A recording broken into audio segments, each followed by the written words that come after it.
সংখ্যানুপাতিক নির্বাচন এখন বাংলাদেশের হট টপিক। এইটা বিএনপি ছাড়া সব দলই চায়, বিএনপি চায় না।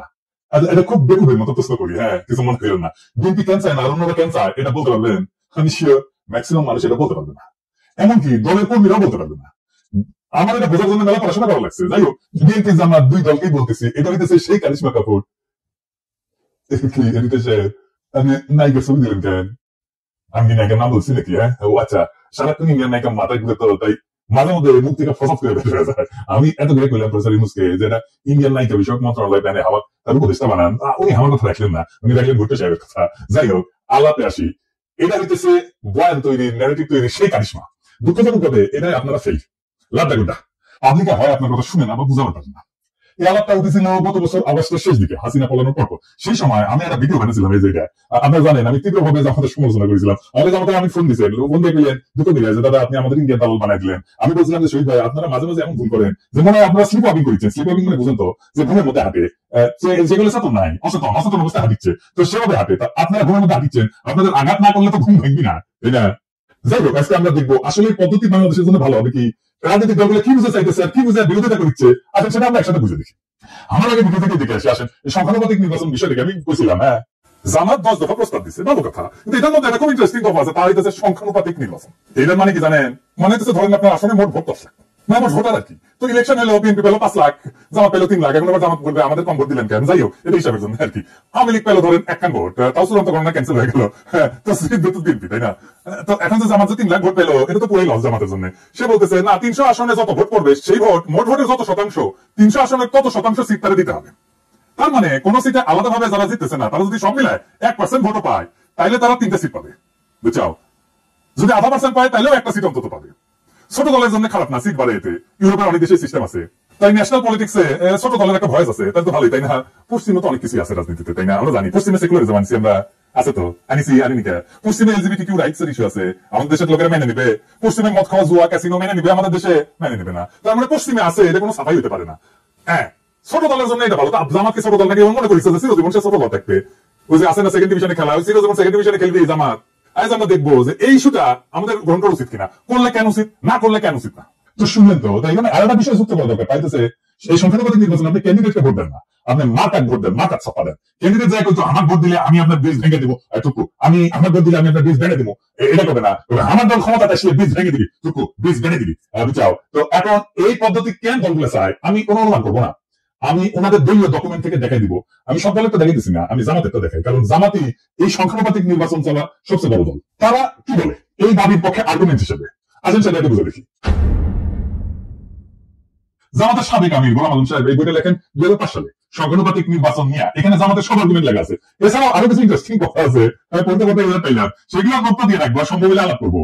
ওনারা পটভূমিতে 3 নম্বর করা লিখেছেন, এদিকে দেখেন সিটি ভিউ চাইছে, এটা ওনারা আনন্দ পাইলে ব্যক্ত করেন। সিটি ভিউ চাইছে, কথা হয়েছে আনন্দের সীমা নাই। হ্যাঁ, আর সিটি ভিউ চাইলে তো এটা আপনাদের জন্য হারাম হওয়া উচিত।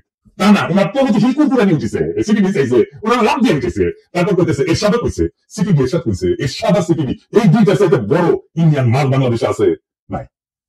এরশাদ সিটি ভিউ একসাথে যেটা চায়, এটা যে ইন্ডিয়ান পলিসি, এটা বুঝেন না, তাল চলা গেছে, সহজ সমীকরণ বুঝেন না। আসল আলাপে আসার আগে আরেকটা ইন্টারেস্টিং কথা দেখাই, 11 বিষয় দেশের দেখান। ওনারা বলতেছেন প্রচলিত রাজনীতি হলো পাওয়ার পলিটিক্স বা ক্ষমতার রাজনীতি। দেশ গড়া আসল লক্ষ্য না, ক্ষমতাসীন হওয়াই আসল লক্ষ্য। ক্ষমতা ওনার কাছে খুবই খারাপ জিনিস। খোদা ক্ষমতা উঠে নাও, নয়তো বই ফেলাও, গায়ে উঠে যায়। হ্যাঁ, রাজনীতি তো ক্ষমতার জন্য। রাজনীতি জিনিসটা কি করতো, এটা তো বুঝেন না আপনারা। এবং সেজন্য বলি মাঝে মাঝে জামাত রাজনৈতিক দলীয় হয়ে উঠতে পারে। জামাতের একটা ইমাজিনেশন বাংলাদেশ আছে কিনা, আছে তো। কল্পনার একটা বাংলাদেশ দেখে তারা, তাই না? বিএনপিও দেখে, আমিও দেখি, আপনিও দেখেন। আমাদের সকলের ইমাজিনেশনের বাংলাদেশ আলাদা। বিএনপি যে বাংলাদেশ চাই সেটা জামাতের সাথে মিলবে না। জামাত যারা করেন তাদের ইমাজিনেশনের বাংলাদেশ একই, তাই তারা একটা দল করে। এই ইমাজিনেশনের বাংলাদেশ করতে হলে আপনার রাষ্ট্র ক্ষমতা লাগবে। আপনারা ক্ষমতার জন্য রাজনীতি করবেন না। রাজনীতি মানে ক্ষমতা প্রশ্ন। রাজনীতি হচ্ছে ক্ষমতা সম্পর্কের কৌশলগত ক্ষেত্র। রাজনীতি দিয়ে ক্ষমতা তৈরি হয়। জামাত যেটাকে দেশ গড়া বলে সেটাকে আওয়ামী লীগ বলে দেশ ধ্বংস করা।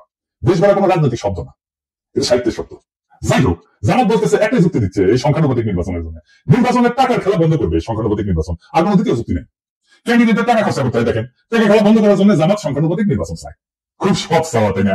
আচ্ছা, জামাতের ভাইরা বলেন তো, আমি বিএনপি জামাতের উদাহরণ দেবো। হ্যাঁ, কারণ আপনারা তো ভালো ছেলে, সন্ধ্যাবেলা হাত মুখ ধরে করতে বসেন, তাই না? তো ধরেন না, জাতীয় পার্টি যে খারাপ পার্টি আপনাদের কাছে, তাই না? সে তো 7% ভোট পায়, তাই না? বাংলাদেশে মানে সে 21টা সিট পাবে, পাবে কিনা? 21টা না পেলে 15টা পাবে, 15টা না পেলে 10টা পাবে, 10টা না পেলে 5টা তো পাবে নাকি? এর মধ্যে যদি সে এক একটা সিট 500 কোটি টাকা বিক্রি করতে চায়, হবে না বিক্রি? আপোষে হবে। আওয়ামী লীগের লোকেরা কিনে নিবে। মজা তো, এলাকায় যেতে হইল না, মারপিট করতে হইল না, ক্যাম্পেইন করতে হইল না, ভোট কেন্দ্র দখল করতে হইল না, এমনকি রাজনীতি করতে হইল না। আপনাকে এমনকি নমিনেশনও কিনতে হইল না। শোনা যায় নমিনেশন দিয়ে অনেকে টাকা পয়সা নেয় আর কি, অনেক দল আর কি। না করলাম না আর কি, আপনারা জানেন। আপনার টাকা আছে, আপনার জিতা সিট কিনে নিলেন, নো রিস্ক, হারার কোনো ভয় নেই। ধরেন দল এলাকা ভাগ করে দিল, বললো যে এখন যে সিট আছে ওইভাবে ভাগ করবো। এই সেই সিট অনুসারে এই যে ধরেন বগুড়া আসুন, যতগুলো কেন্দ্র আছে এখানে যদি বিএনপি জিতে, এখানে বিএনপি করলো যে কাউকে কোনো ক্যান্ডিডেট করলো, এই বগুড়া একের এই কেন্দ্রগুলো সিটে যদি বিএনপি জিতে, তাহলে তোমার কেন্দ্র বানাবো ওই সিটে। তুই ক্যান্ডিডেট খরচা করবে না জেতার জন্য, পাইপলাইন টাকার খেলা কমাইতে বরং বাড়াই দিবেন টাকার খেলা, আর কেন্দ্রীভূত করে দিবেন। কারণ ওই পাবলিককে জনগণ ভোট দেবে না, ওই পাবলিককে সিলেক্ট করবে দলের নেতা। আর কি কি সমস্যা আছে? বাংলাদেশের প্রধান রাজনৈতিক দলগুলো তো আভ্যন্তরীণ গণতন্ত্র প্রায় অনুপস্থিত, নেতৃত্ব অত্যন্ত কেন্দ্রীভূত।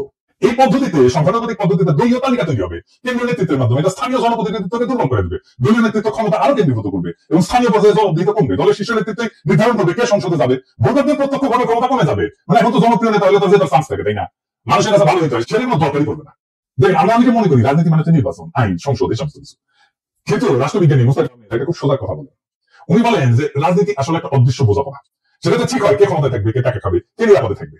এই বোঝাপড়াকেই বলা হয় পলিটিক্যাল সেটেলমেন্ট, বা বাংলায় বলে রাজনৈতিক বন্দোবস্ত। এই রাজনৈতিক বন্দোবস্তে ছাত্ররা ভাঙতে চাইছিল, আর সেটাকে তারা বলছিল নতুন রাজনৈতিক বন্দোবস্ত, বুঝেছ? তো এই বন্দোবস্ত লিখিত না, কিন্তু কিন্তু খুব বাস্তব। বড় বড় রাজনৈতিক দল, আমলা, ব্যবসায়ী গোষ্ঠী, পুলিশ, বিচারক, এলিট সবাই এটা অলিখিত চুক্তিতে থাকে। আমি এটা বুঝাই বলি। ধরেন রাস্তার ট্র্যাকে চাঁদাবাজি, হাটের ইজারা, ছিনতাই, মাস্তানি, ঠিকাদারি, বালু মাহাল, এই সমস্ত জিনিস আছে না, যেটা থেকে টাকা পয়সা আসে। এটা একটা ইকোনমি আছে। কে তুলবে টাকা, কে নিবে, পুলিশ কত পাবে, রাজনৈতিক নেতা কত পাবে, তৃণমূলের মাস্তান কত পাবে, মন্ত্রী কত পাবে, আজিনা কত পাবে, এই সব কিছু সেটেল। সেই অলিখিত চুক্তি দেওয়া, এটি রাজনৈতিক বন্দোবস্ত। এই বন্দোবস্তের পার্ট এমপি, সে খরচা করে, মাস্তান পালে, কর্মী পালে, পুলিশের সাথে যোগাযোগ রাখে, উকিলের সাথে যোগাযোগ রাখে, স্থানীয় মাফিয়ার উপরে, আন্ডারওয়ার্ল্ডের উপরে নিয়ন্ত্রণ রাখে। এইভাবে এই বন্দোবস্ত টিকে থাকে। হাসিনা চলে যাওয়ার পরে অপরাধ বাড়ছে কেন? কারণ এই আন্ডারওয়ার্ল্ডের উপরে যাদের কার্যকর নিয়ন্ত্রণ ছিল তারা নাই হয়ে গেছে। এখন কেউ সেভাবে কন্ট্রোল করে না, তাই এরা নিয়ন্ত্রণহীনভাবে যা খুশি করতেছে। এইটা ল অ্যান্ড অর্ডারের বিষয় না, এটা সেই অলিখিত চুক্তি ভেঙে যাওয়ার পরিণতি। আমাদের নতুন বন্দোবস্ত করার আগে আপনি আরেকটা বন্দোবস্ত ভাঙতেছেন। বাংলাদেশ ইনস্টিটিউশন নাই, গড়ে ওঠে নাই। এই ইনস্টিটিউশনের বিকল্প হচ্ছে রাজনৈতিক বন্দোবস্ত। এইখানে রাজনৈতিক দল তার নেতা কর্মী একটা জটিল ভারসাম্য রক্ষা করে সমাজকে টিকে রাখে। এটা যখন নষ্ট হয়ে যায়, তখন প্রতিদ্বন্দ্বী গোষ্ঠীগুলো নিরাপত্তাহীনতা ভোগে এবং সহিংসতা, দুর্নীতি, রাজনৈতিক অস্থিরতা বাড়ে। আপনি সংখ্যানুপাতিক নির্বাচন করে পুরো পলিটিক্যাল ফেব্রিক ধ্বংস করে দেবেন। কেউ নিয়ন্ত্রণ করতে পারবে না। জেলা শহরগুলোর আন্ডারওয়ার্ল্ড, ঢাকা শহরের আন্ডারওয়ার্ল্ড আপনি নিয়ন্ত্রণ করতে পারবেন না। তার ব্যবসা বাণিজ্য, ভাগ বাটোয়ারা, এই জায়গাটা কে নিবে? এটা ফোন আপনাদের সর্বপাল করে দিচ্ছেন। এলোমেলো করে বেমান লুটে পুটে খাই, একটা কথা আছে না, আপনি এলোমেলো করে দিচ্ছেন রাজনৈতিক বন্দোবস্তকে। ওই জায়গায় তো ভালো থাকবে না। ওই জায়গায় কে নিবে? পুলিশ নিবে, যেটা অর্গানাইজ এখন পুলিশ নিবে, প্রশাসন নিবে, আর একটা হাসিনা শাসন তৈরি হবে।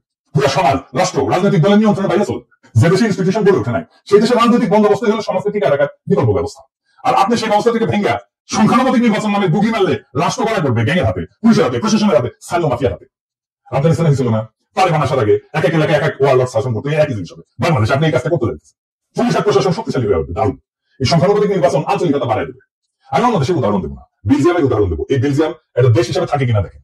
কি হয়েছে বেলজিয়ামে? আসেন আলাপ করতেছি। বেলজিয়ামটা একটি দেশ, তাই না? কিন্তু ভেতরে আছে দুটো বড় জাতিগত ভাষাগত গোষ্ঠী। একটা হচ্ছে ফ্রেঞ্চ, ও দান্স ভাষায় কথা বলে, থাকে দেশের উত্তর অংশে, তার নাম হচ্ছে ফ্লান্ডার্স। আর দুই নম্বর হচ্ছে ওয়ালুন, ফরাসি ভাষায় কথা বলে, থাকে দেশের দক্ষিণ অংশে, নাম হচ্ছে ওয়ালোনিয়া। এরা কিন্তু আলাদা ভাষায় কথা বলে, আলাদা স্কুলে পড়ে, আলাদা গণমাধ্যম আছে তাদের জন্য, এমনকি আলাদা রাজনীতি করে, দল আলাদা এই দুই গ্রুপের। এবং এই বেলজিয়ামে সংখ্যানুপাতিক ভোট আছে। এই প্লাস হিসেবে ভোট হবে ছোট, আলাদা পরিচয় দল সংসদে ঢুকে পড়ে। এর ফলে বেলজিয়ামে গড়ে উঠছে শুধু ফ্লেমিশ স্বার্থ নিয়ে কাজ করে এমন দল, যেমন এনভিএ। শুধু ওয়ালুন স্বার্থ নিয়ে কাজ করে এমন দল, যেমন পিএস, পার্টি সোশ্যালিস্ট। এরা কিন্তু জাতীয় স্বার্থ দেখে না, কেবল নিজেদের অঞ্চলের স্বার্থ দেখে। ফলে সার্বজনীন রাজনীতি আর হয় না, হয় আঞ্চলিক স্বার্থের জন্য রাজনীতি। এর ফলাফল কি? সরকার গঠন করতে পারে না। ফ্লেমিশ আর ওয়ালুন এদের মতানৈক্য চূড়ান্ত। এই যে দেখতেছেন এখন সরকার ঐক্যমত করতে পারতেছে না, দেখতেছেন না, জুলাই সনদ করতে পারতেছে না, মতানৈক্যের জন্য একই রকম। বেলজিয়ামের জাতীয় পরিচয় দুর্বল হয়, সবাই নিজেকে ওয়ালুন বা ফ্লেমিশ ভাবে, বেলজিয়াম ভাবে না। ভাষা, শিক্ষা, অর্থনীতি সব আলাদা হয়ে গেছে। স্কুলে আলাদা পাঠ্যক্রম, আলাদা মিডিয়া, এমনকি আমাদের স্ট্যাক্স এবং প্রশাসন চলতেছে অঞ্চল ভিত্তিক। যেটা এখন সর্বকনিষ্ঠতা পায় না, সরকার গঠন হয় না। এক বছরের বেশি সময় সরকার গঠন হয়নি, এরকম এক্সাম্পল আছে। এই রাষ্ট্র টিকবে না। এবার আরো মারাত্মক উদাহরণ দিই, ইসরায়েল। ইসরায়েল যে আগ্রাসী রাষ্ট্র হয়ে উঠছে, এটা সংখ্যানুপাতিক নির্বাচনের জন্য। কিভাবে?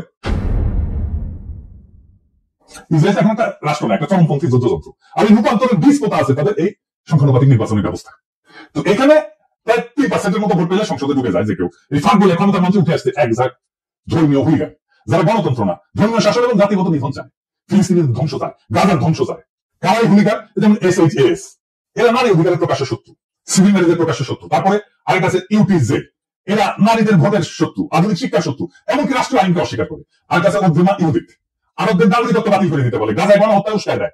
এদেরকে ইহুদি তালেবান বলা হয়। এরা 5 থেকে 6% ভোট পায়, কিন্তু মন্ত্রিসভায় তারা নীতি নির্ধারক। তাদের জন্য সরকার গঠিত হয়, কারণ কেউ সংখ্যাগরিষ্ঠতা পায় না, এবং এরাই সাপোর্টটা দেয়, এবং সরকারের নীতি জিম্মি হয়ে যায়। ইসরায়েলে কোনো দল একক সংখ্যাগরিষ্ঠতা পায় না। সরকার গঠনের জন্য এই হুলিগানদের সমর্থন লাগে। তারা চুক্তি করে শর্ত দেয়, আমার দাবি যদি না মানো তাহলে সরকার ফেলা দেবে। নেতানিয়াহু বাধ্য, তাকে বিচার ব্যবহার ভেঙে দিতে হয়েছে এদেরকে সন্তুষ্ট করার জন্য। এই বিচার সংস্কার ইস্যুতে 2023 সালে ইসরায়েলের ইতিহাসে সবচেয়ে বড় গণবিক্ষোভ হয়েছে। এদেরই নেতা এই বেঙ্গাভি আলাক্সান্ডার বলছে আরবদের সরাও, এটা আমাদের। এটার ফলে কিন্তু হামাস রকেট শুনে তারপরে যুদ্ধ শুরু হয়, বুঝেছেন? এবং মন্ত্রিসভায় যারা আছে এই ছোট দলগুলো হুলিগানদের, তারা বলছে গাজার জনসংখ্যা কমাও, পানি বিদ্যুৎ বন্ধ করো, বোমা দিয়ে তাদেরকে সাক্ষাৎ করে দাও। এই যুদ্ধ ছিল ধর্মীয় প্রতিশোধে পরিচালিত গণহত্যা, এবং এই গণহত্যা করছে এই সংখ্যানুপাতিক নির্বাচনে পাঠ বলে ঢুকে গেছে যারা, তারা বাংলাদেশে একই ধরনের ঘটনা ঘটবে। এমনকি ইরাক যুদ্ধে রাজনীতিকে বানানো হয়েছে ধর্মীয় জিহাদ। এই ওজমা এলদি এরা বারবার বলছে ইরানকে সরাসরি আক্রমণ করো। এই যুদ্ধকে তারা বলছে জুইস ডেস্টিনি।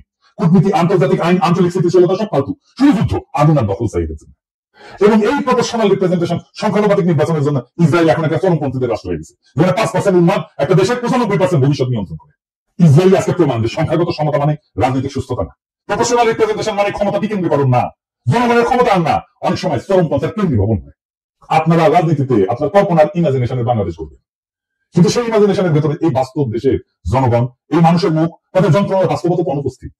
রাষ্ট্রটাকে ল্যাবরেটরি এক্সপেরিমেন্ট ভাই, যে একটা জিনিস ট্রাই করবো, আবার দেখবো, ভুল হবে, আবার দেখবো, তা তো না। ইসরায়েলের মতো রাষ্ট্র চরমপন্থার হাতে কুক্ষিগত হয়ে গেছে এই সিস্টেমের কারণে। বেলজিয়ামের মতো রাষ্ট্র বিভক্ত হয়ে যেতেছে ভাষার দাঙ্গায়। বাংলাদেশকে নিয়ে কি সেই পথে হাঁটতে চান? আমরা কি দেখতে যাচ্ছি? এমন একটা দেশ যেখানে ভোটার থাকবে কিন্তু কোনো প্রতিনিধিত্ব থাকবে না, যেখানে রাজনীতি থাকবে কিন্তু রাষ্ট্র থাকবে না, যেখানে রাষ্ট্রের নিয়ন্ত্রণ থাকবে স্থানীয় গ্যাং, পুলিশ আর প্রশাসনের হাতে।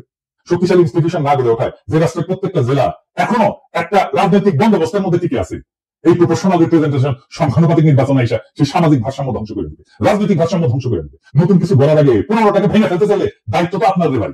কিন্তু যদি আপনি না জানেন কি ভাঙতেছেন, তাহলে আপনি তো স্থপতি না, আপনি তো ধ্বংসের কারিগর। বাংলাদেশ আজ এক ক্রসরোডে দাঁড়ায় আছে। কিছু দলের ভুল সিদ্ধান্ত, কিছু বুদ্ধিজীবীর নির্বোধ বুদ্ধি, আর কিছু বিদেশি থিঙ্ক ট্যাঙ্কের ঠাইসা দেওয়া এক্সপেরিমেন্ট, এসব মিলে আজ রাষ্ট্র এক ভয়ঙ্কর জুয়া খেলায় ঢুকে পড়ছে।